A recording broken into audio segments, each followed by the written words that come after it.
126,000 plus. Wow, ang aking natipid dahil sa Wow! mga gamit ko na ito. At ayan gan, siyempre guys, magugupit na naman tayo ng ating buhok. So for almost 5 years na nagugupit na tayo ng ating buhok, ay nakatipid tayo ng 120,000 pesos na sa ating na-save na ating pera, 'di ba?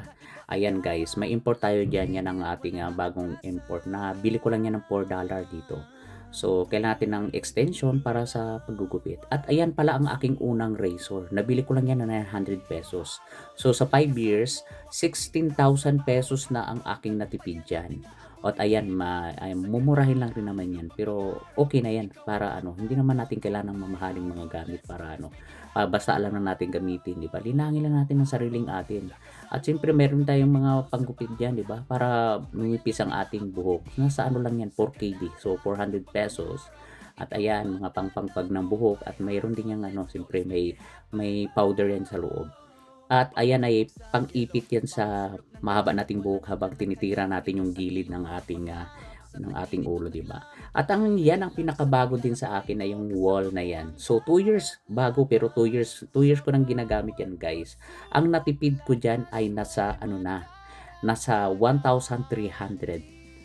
Canadian dollar. So nasa 50,000 pesos na mahigit, di ba?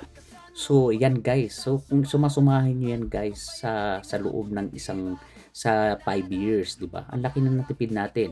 So ayan ang aking 360 mirror. Ayan po para magpagaan ang ating paggugupit. Ayan po. Dahil sinisave natin ang ating oras at saka siyempre yung sa travel natin, gasoline, o di ba? Ayan, 'di ba? Ano 'yan siya at may ilaw 'yan siya, guys. May ilaw 'yan kahit 'di ba, makikita niyo yung gilid-gilid ng buhok mo, 'di ba? Kaya mag-invest tayo sa mga bagay na magagamit natin, 'di ba? For lifetime nating gamitin. Habang kaya nating maggupit, 'di ba? Maggugupit tayo ng at sariling buhok, o 'di ba? Hindi na kailangan ng nasa pagdadala mo na lang 'yan kung paano mo dalhin yung buhok mo, 'di ba? Minsan kasi magbabayad ka pa ng mga tip, 'di ba? Ang laki na na-save mo sa 16,200 and siyempre magbibigay ka ng tip, umaabot ng lahat pamasahe sa taxi, 'di ba? Oras mo 126,000 lahat ang gagastusin mo. So ayan guys, oh 'di ba?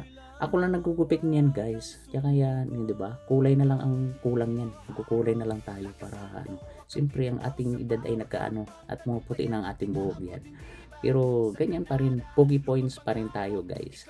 'Di ba? Kaya guys, maraming salamat sa panonood nyo sa aking video. Bye!